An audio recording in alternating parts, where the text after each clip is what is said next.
What I want to know is how does one get involved in doing rock work as a woman? Do you really, really want to know? Or do you just want the rehearsed response that I always give? What would happen if we chose to really tell the truth about ourselves? Like if we really, really just told the real truth of our lives. I'm not saying that it's true.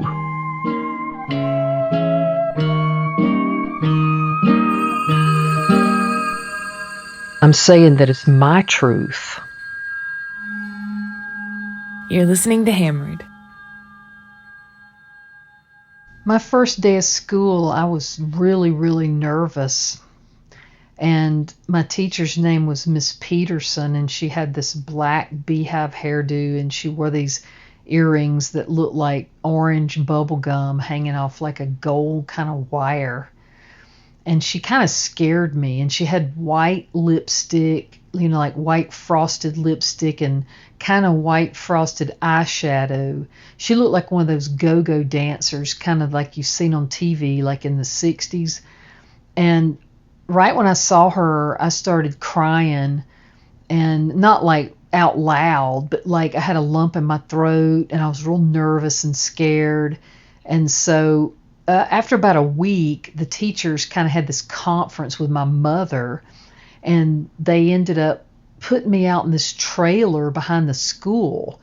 And it was like a special education kind of trailer, and the kids that were in there, they were all these kids that on my school bus, they all lived down this dirt road, and on the dirt road there were like these trailers and kind of rough, kind of bad houses and run down, and dogs on chains, chained up to a tree or a dog house, and it was kind of bad. And I just remember all those kids were in my class, and they all got free lunch, and I felt sorry for them, and they were like my friends. I liked everybody, and I got along with everybody. And the teacher, her name was Miss Smith, and she was real bland, and she wore a lot of tan.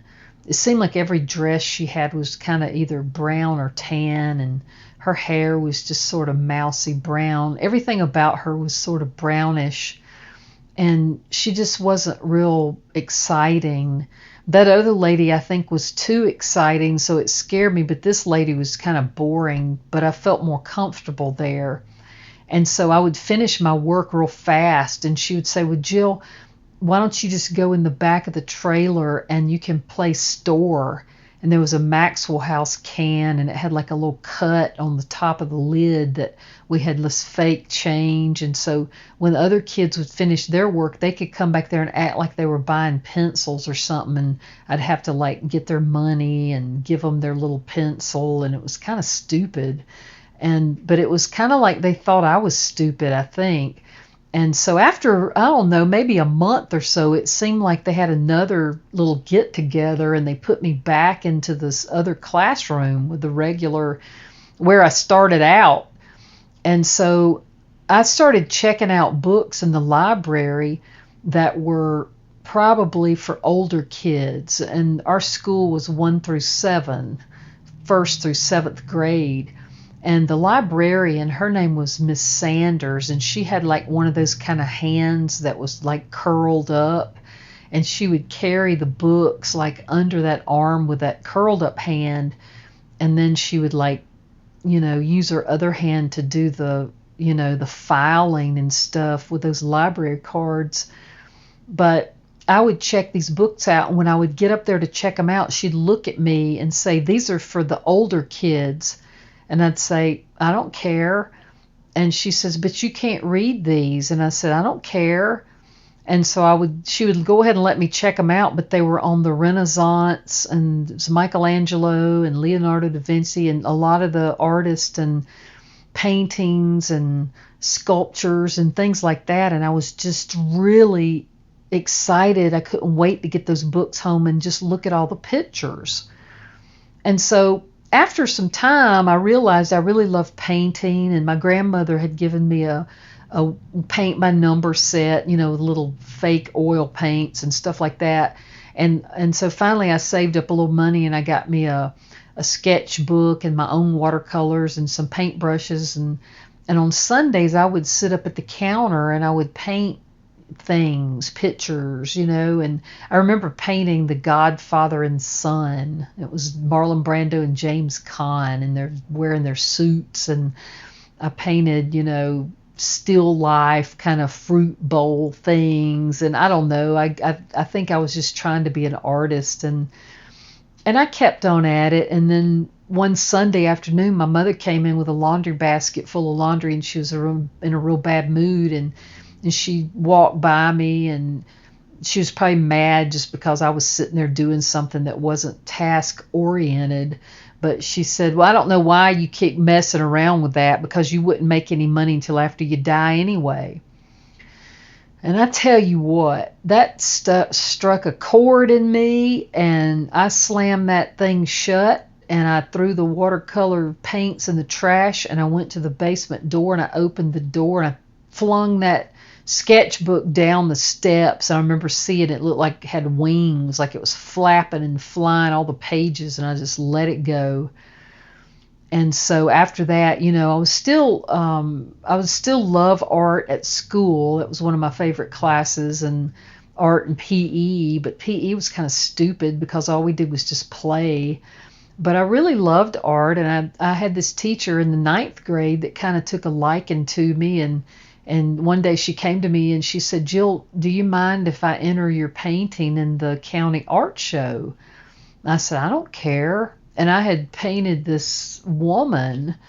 It seemed like I remember reading about the Andes, and I think maybe it was a Peruvian woman with the Andes mountains behind her. And I remember reading these stories about the women having to carry water on their shoulders and on their head, like in these urns. And so I had painted that, this woman with the backdrop of mountains, kind of purplish, and her in her outfit, kind of a colorful outfit. And anyway, so she takes my painting to the art show, and then Monday she came in and she had a blue ribbon, and I'd won first place. And so I took it home and I just put it in my drawer, and I just kind of never thought about that being an option. I was a big kid. I was big in stature. So my daddy in 3rd grade was like, well, let's go sign you up for basketball. And oh my God, I was so shy. And they put me on this girls team that was a little bit older. And they were already like smoking cigarettes and, using Nair, that stuff that you put on your legs, like hair remover. And I remember them having battles with that shit in the locker room, and I was scared of those girls. They were mean, and they made fun of me, and I was just so shy, and it was so horrible, and they were running around their bras. But I didn't know the rules to basketball. I just didn't know what to do. And so I got in trouble a lot, got yelled at a lot by the coaches, and we had these mean motherfuckers for coaches, mean white Southern men that probably had to take this coaching job because nobody else would do it, and they were kind of resentful. But as I got older and started learning the rules and realized, that I could do this and I was good at it, I was naturally coordinated, and I was a good athlete, I just took it and ran. And then I lettered in 5 sports. But, nobody ever sat me down and said, what do you really want to be when you grow up? I mean, there was no talk of that. That wasn't something that you really discussed. It was sort of like, well, I guess if you're in sports, you kind of just go be in PE and be a PE teacher, especially like girl athletes. At least from my generation, there was no talk of like being a scientist, or, it's like you could be a teacher or you could be a nurse, but nobody ever said anything like, what do you want to be? And I wanted to be like an archaeologist. I thought that would be really interesting. either something to do with art or something to do with archaeology. I felt like that was my calling. But like I said, that was not an option, so I just sort of went along. And so, when I got to college and it was just there, it was like my job was to play basketball. And then, of course, my job became to drink and to have fun, and that was really my focus. And I did make good grades. I was pretty smart considering that I barely applied myself. But late spring, that second year at Brevard College, I had been out in the forest with some friends, and we came back, and I got to my room, and there was a note on my door, and it said, "Call Coach Morrison from USC/S, ? And it had a phone number. And I'm like, what is this?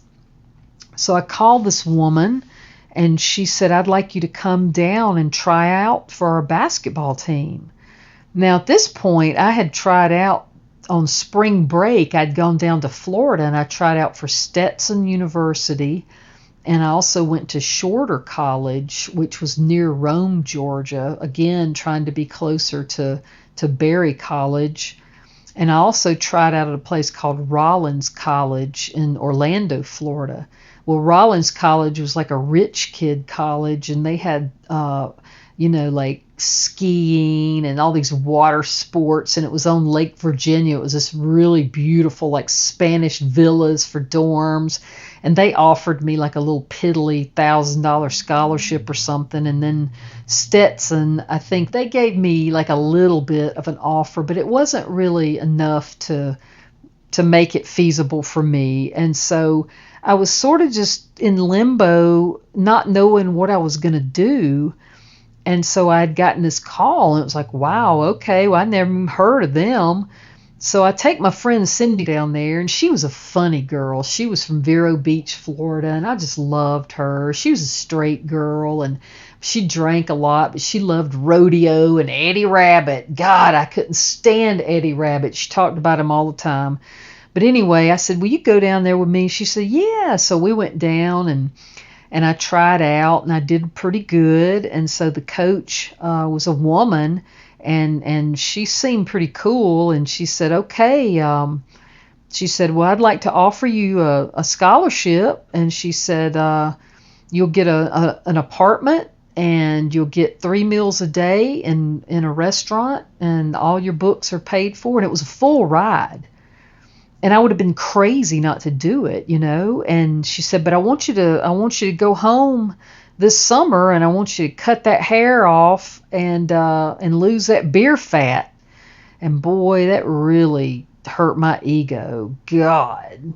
I mean, nobody ever said anything to me about beer fat. And it just really stung, And I liked her. I thought she was cool. She was a New Yorker, and she was sharp. She was quick.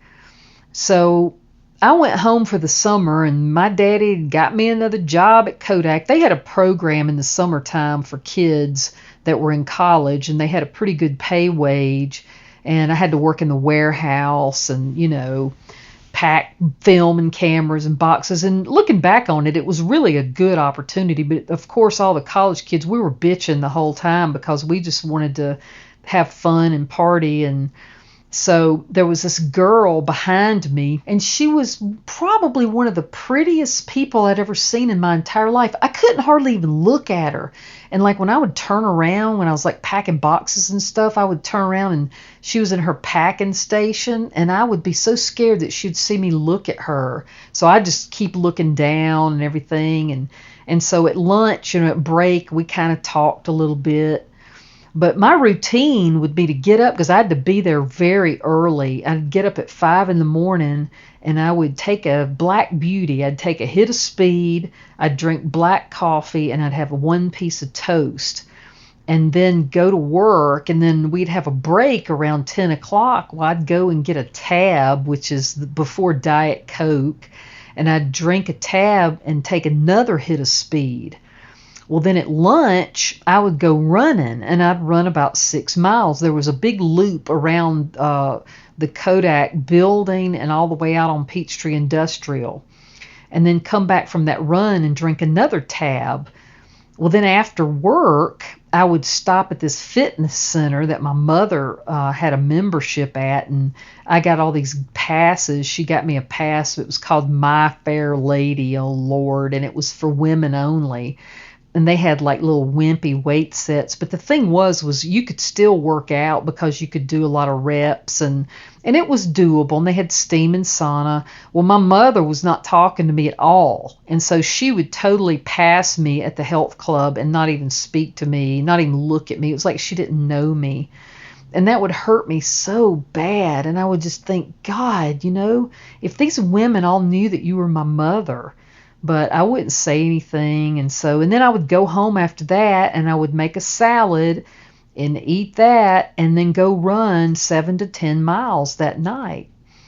And so that was my Monday through Friday routine, because I wanted to get in good shape to go to this new school, and I got this new opportunity.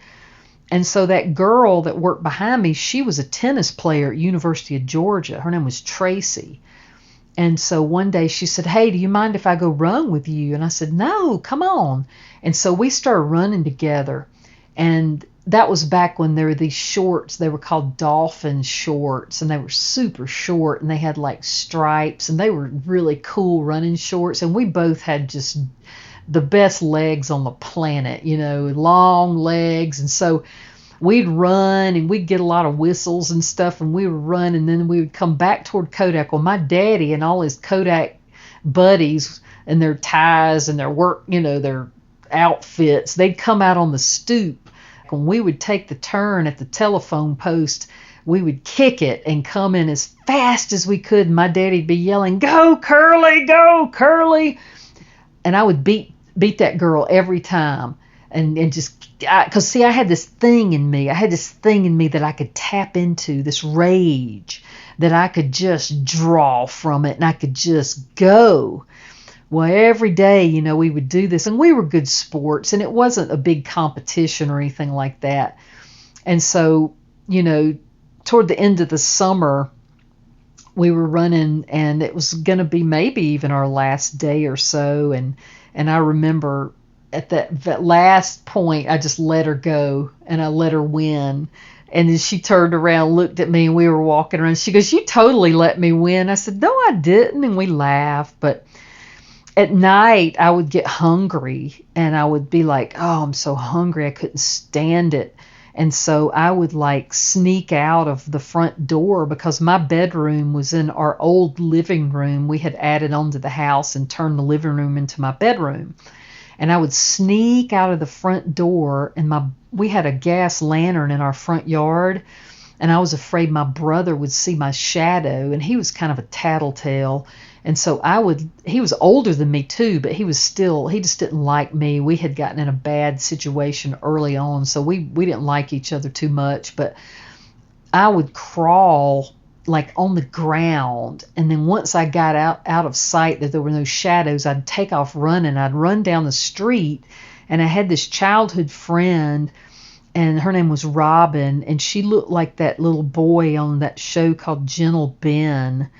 And it was actually Ronnie Howard's, Opie Taylor's real life brother, Clint Howard, I think was his name. But she looked just like that kid on Gentle Ben, her face. But I would go to her bedroom window and start beating on the window on the screen. And she'd come to the window and go, "What?" And I'd go, "Get up, I'm hungry." And her parents, they were both kind of overweight, and the daddy, it was their stepfather. He's like an alcoholic, and he was real mean. He just sat in a recliner all the time drinking, and they would order huge pizzas. And back then, nobody ever ordered a pizza. There was no delivery, but the mama would bring the pizzas home, and they'd have these massive pizzas. I'd never seen pizzas that big in my life. But I would go in, and she'd turn the lights on, and we would just raid the refrigerator, because they bought like what I call fun food. They had like ice cream, and they just had chips. They had everything. And so I would eat all this food, and then I'd be like, I got to go back home. And I'd go home, and it'd be like, 2 o'clock in the morning. And I'd run back home. And before I'd go home, we had these old people that lived in in the cul-de-sac right above where we lived, Mr. and Miss Cheek, and they had this big old hickory tree. It was huge, and we would used to play hide and go seek. Then I would always hide behind that tree, but I would go behind that tree and I would make myself throw up, and I would just get that all out of me before I went back to my house. It was almost like I knew my mother was going to know. So when it was time to go to college, I was ready to go. I had lost weight. I got new clothes. I had a new haircut. And so I show up to college to report to my new coach. And I went into the administration building, and they said, well, she was in a meeting, but they would to wait outside. And when she came out into the hallway, she said, can I help you? And I looked at her and I go, I'm just here like you told me to come in. I'm here to report to you. And she goes, and you are? And I go, I'm Jill. And she goes, Haynie? And I said, yeah. And she turned me around, and it felt real weird. And she was looking me up and down. And so it kind of made me uncomfortable, but she was all happy. She goes, God, you really took it to heart what I said to you. And I said, yeah. And so anyway, she gave me directions on where to go to my new apartment. And she said, I put you with a few girls I think you'll like, and blah, blah, blah. And I get there, and it's these two gay girls. Now, nobody knows that anybody's gay, right? Yeah, that's right. Well, so I meet these two girls, and Troy and Savanda, and they were very nice. They were very nice, but like I knew immediately. And I thought, oh my God, she put me with the gay girls. And so now I'm entering a whole nother subculture, because being closeted and being around your little tribe is a total different ball game than being with people that are kind of, coming out of that and kind of talking about it and things like that. And it made me very uncomfortable.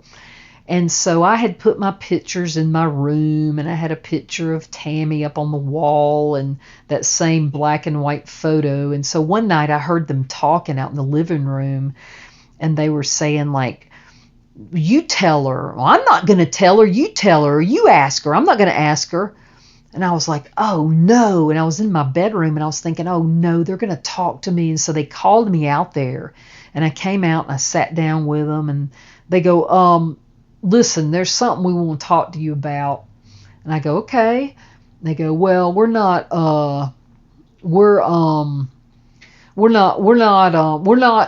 straight. And so I just played dumb, and I go, what do you like, party and stuff? Because that's what you called it back then, party. Like if you got high or drank or whatever, you'd say, oh, do you party? And I just said, oh, do you party? And they go, no. And they go, we don't mean that. And then they said, well, we saw that picture of that girl in your room, and we're going to a club on Friday if you want to go with us. And I was like, oh my God. And so I said, well, I don't really care, what y'all do or whatever, as long as, you don't bother me. And I couldn't believe I said that. Like it was sort of like a denial mechanism, I guess. And so when Friday night rolled around, it was time to go with them to the gay bar.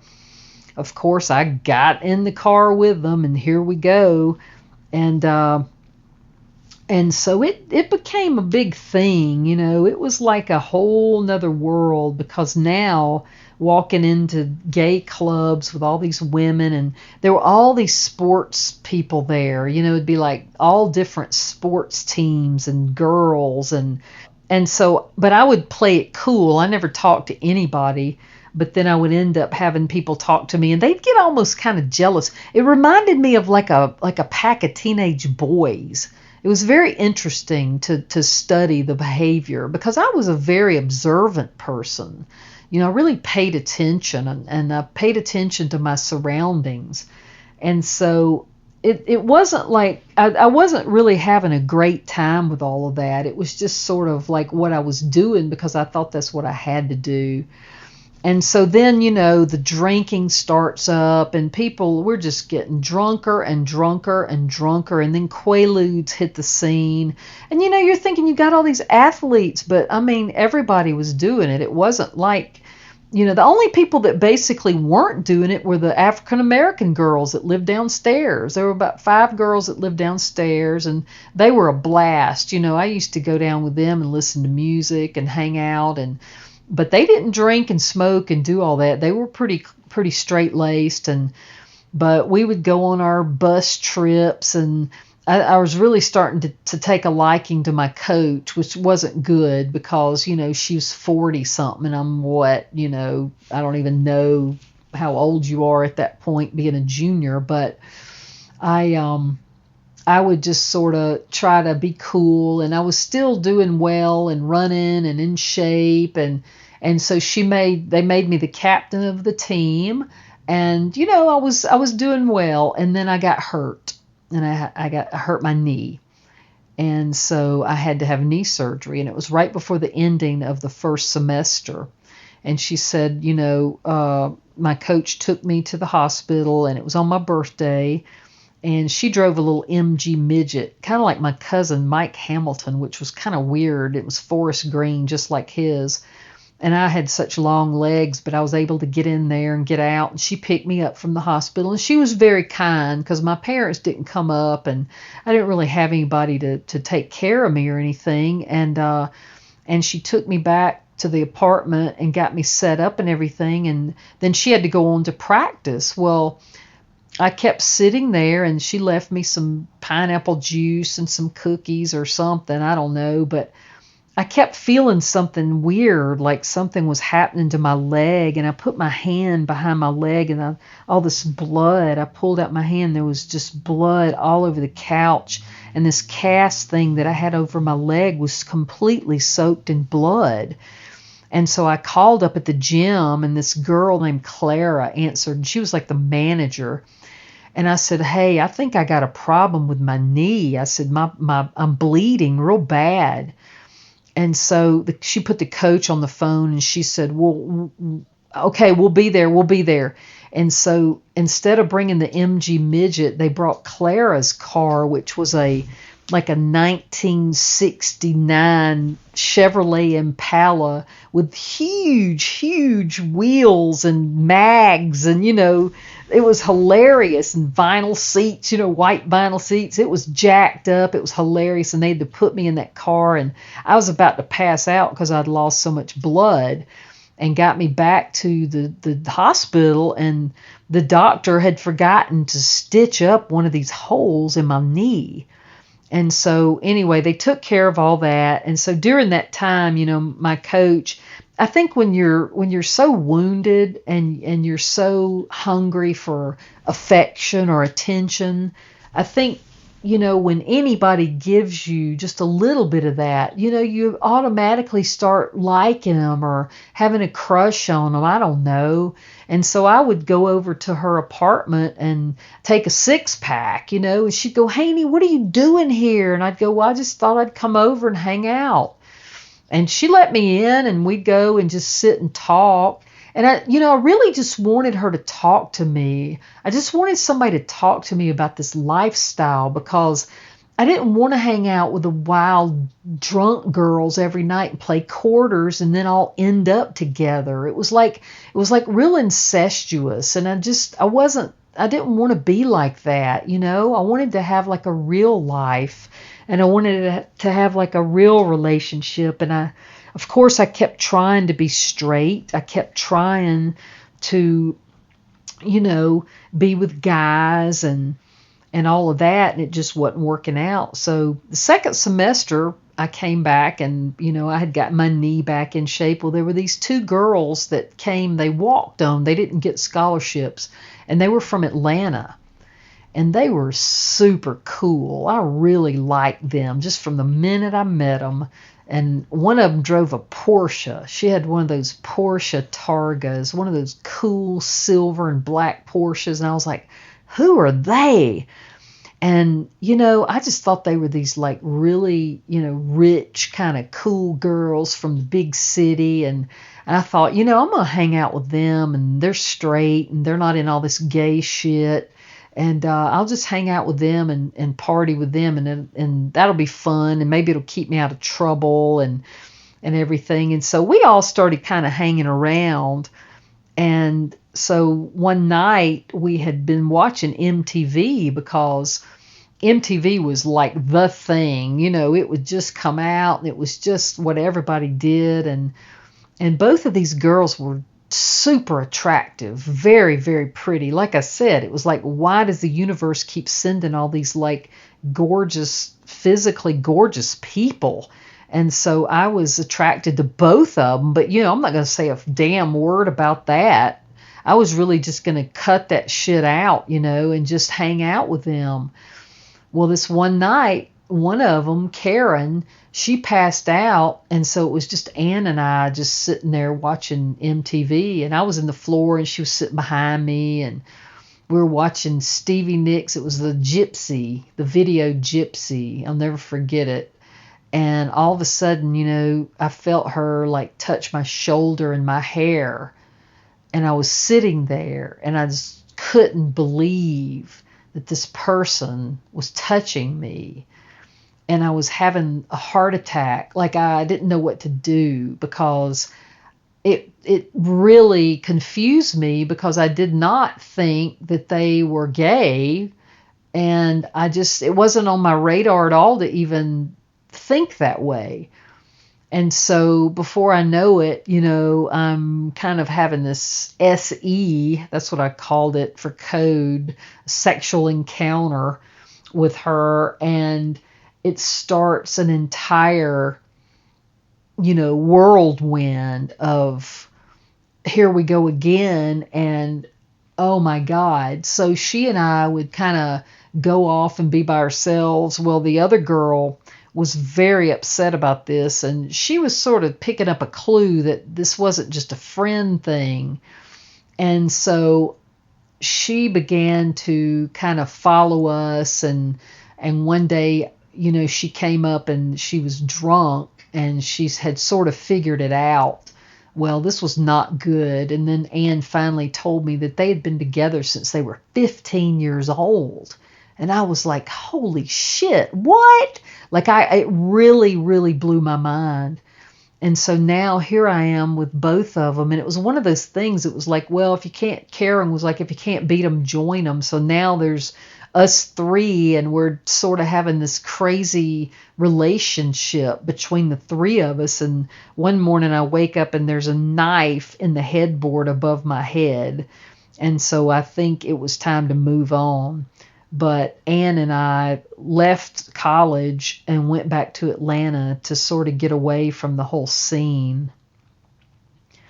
The morning after I had found Ann and Karen at her mother's, at her parents' house, and tore up their house, that next morning I drove, that night I drove back in my ice cream truck and wanted to run it into the median on 285, and my dad came in. It was a drama. Well, that next morning I was just hungover and sick, and there was a banging on my door, just banging on my door, and I went to the door, and it was Ann.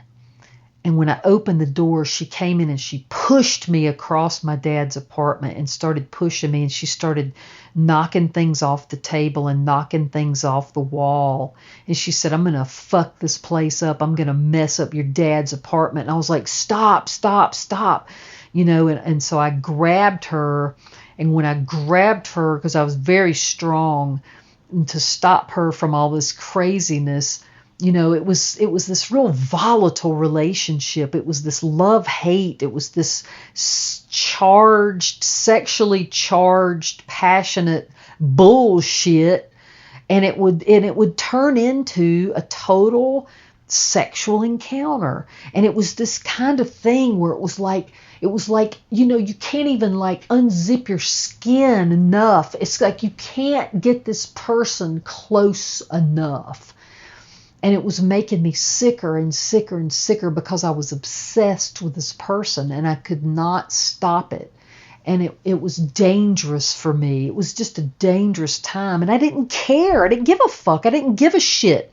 It was like I would die. And I remember, when we first got together and she told me her history, her father had committed suicide. He was an alcoholic, and he told the whole family he was going to go kill himself, and he did.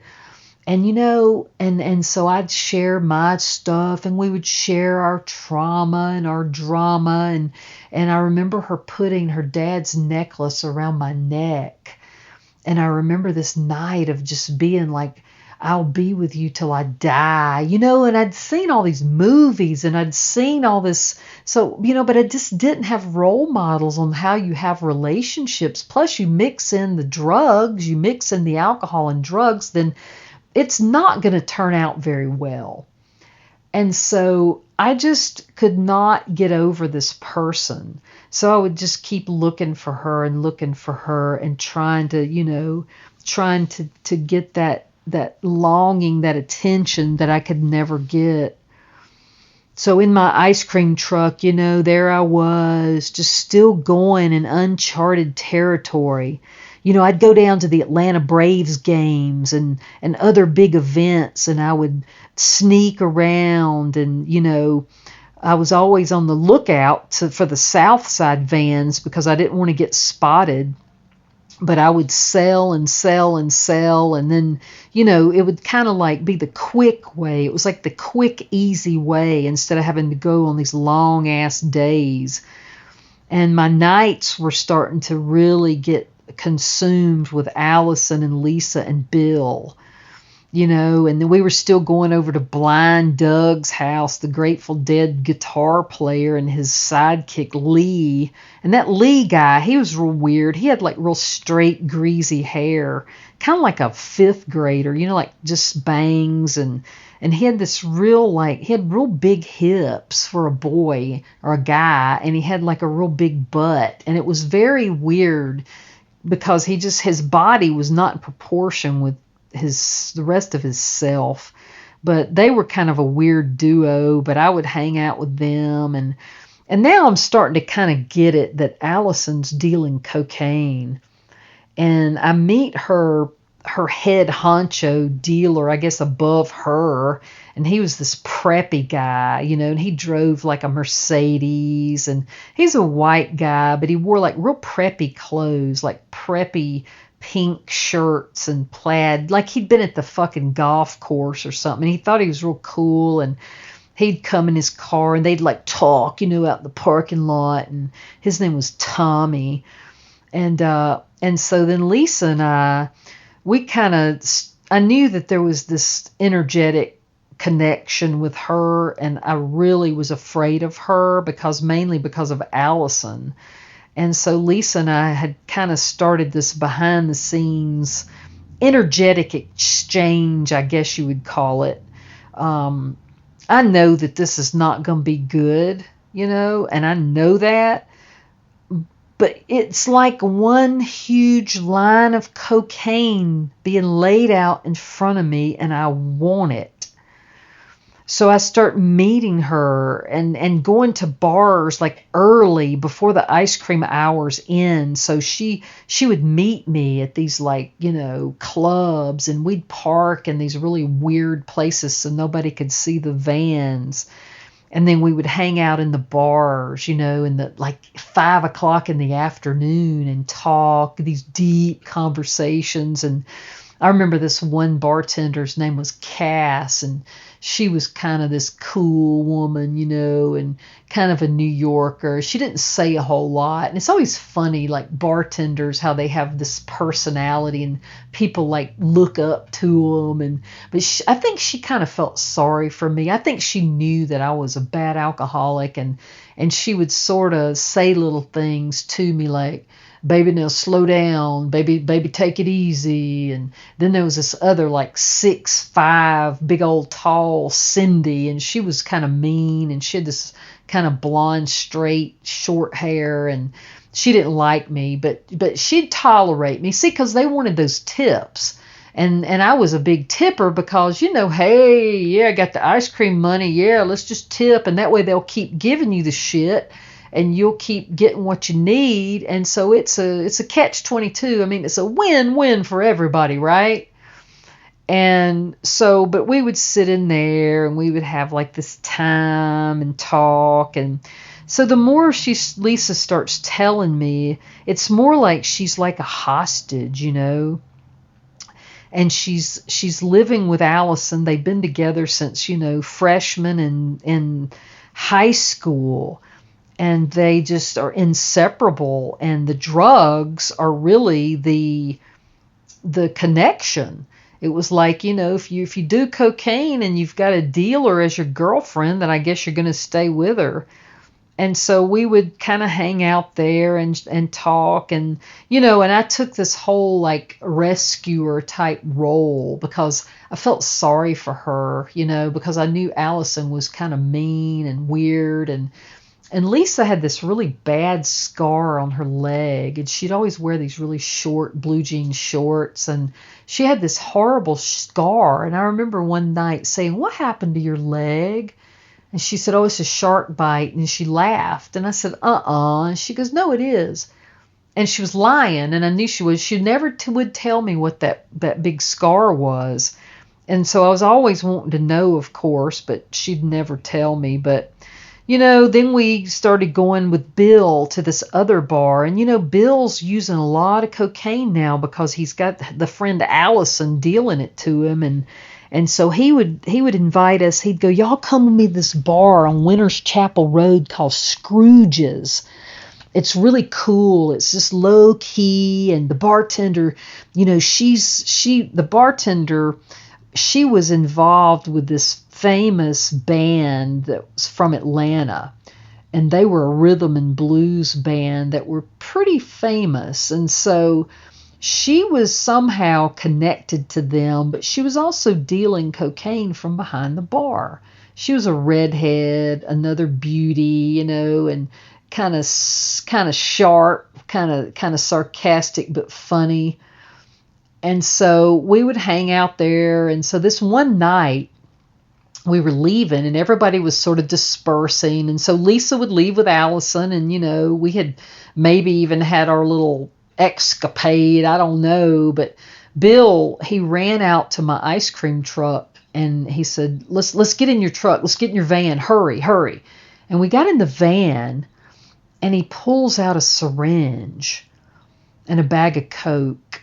And I said, "Oh no." And he had like a little bottle of water, and I just feel sick. I'm like, oh no. And he said, just hold my arm. I don't have anything to tie my arm off.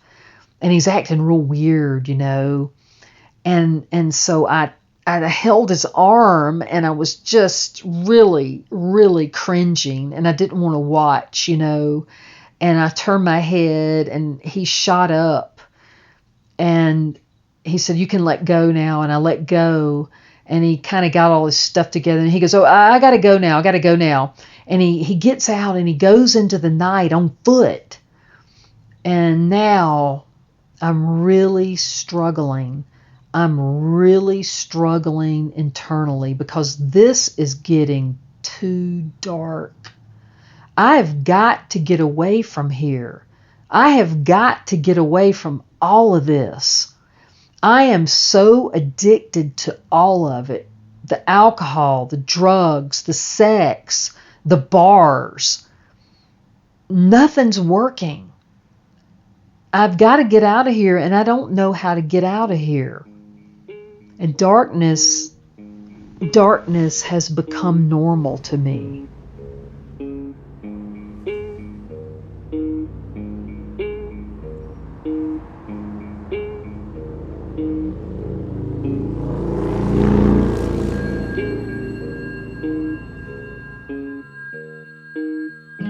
Hammered is recorded and produced in the Blue Ridge Mountains of Asheville, North Carolina. It's narrated by Jill Haynie, produced by Maggie Briggs and Jill Haynie, and with sound design, editing, and music by Alexander Rodriguez. Our beautiful artwork was created by Lauren Caddick, and we'd like to send a special thanks out there to Minnie and Robin. You can check out our website, podcasthammered.com, and follow us on social media for updates.